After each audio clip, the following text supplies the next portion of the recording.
Okay, so let me go over with you the things that I use for sourdough. So I just use a big stainless bowl with a lid. If you don't have that, no worries. You can use any mixing bowl you have and just make sure that it has you can put either a tea towel over it, a kitchen towel, saran wrap, anything like that, just to keep the air out while you're doing your stretch and folds. You'll need some sort of bowl like this. I just got this off Amazon.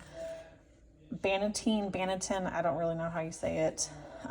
You can use this, or before I had those, I just used a colander.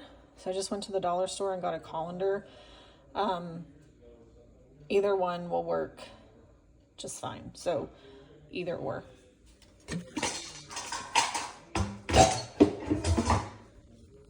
The next thing that you'll need is a Danish whisk or just a spoon. Just a mixing spoon works fine too.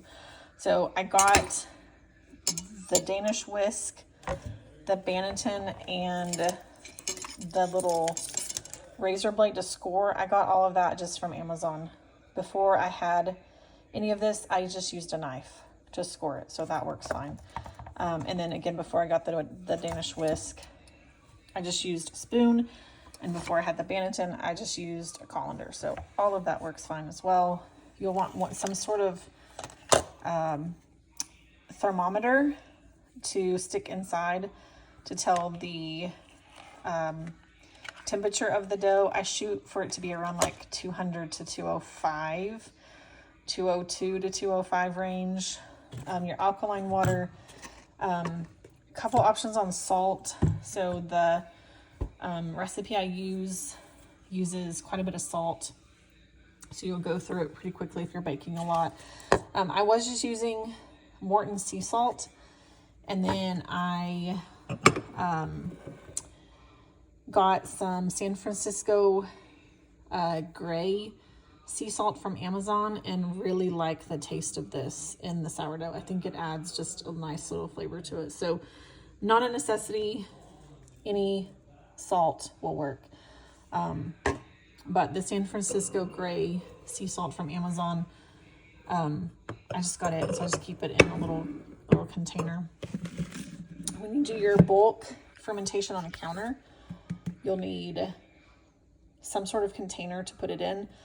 I just recently got this, was gifted it. If you don't have one of these, it's no problem. You can just bulk ferment in your bowl and it's not a problem.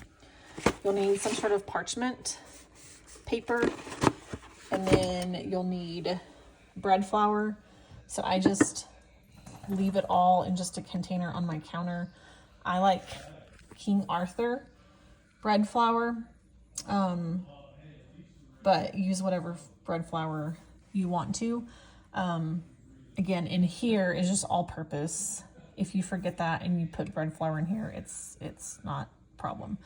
Some recipes call for all purpose plus bread. Some call for all purpose. Some call for all bread flour. I prefer all bread flour. So I'll show you the recipe that I use. So my recipe is 200 grams of starter. That should say active starter. 226 grams of all-purpose. So this is an old one because now I use all bread flour. So it'll be 226 of bread flour, 340 of bread flour. Whatever that added together is that 566 grams of bread flour. 315 grams of water. I use warm water. Again, the little alkaline, just kind of warm it up a little bit.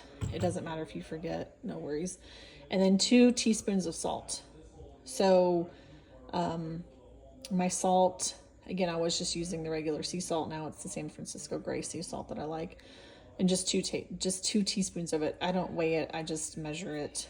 And then you're gonna need also some sort of cast iron Dutch oven. I think this is a 9-quart Dutch oven. I also have like a 3-quart. I think it's a 3-quart, maybe it's like a 5-quart. I think it's too small. the 9-quart Dutch oven I think works best. And then I also just store my leftover sourdough in it. And it stays really well in there as well. Fresh sourdough is the best. Once it has sat and gotten to room temp and then it's stored overnight, it's never as good. So I usually toast it or put it in like an air fryer to kind of make it good again. You could also freeze it.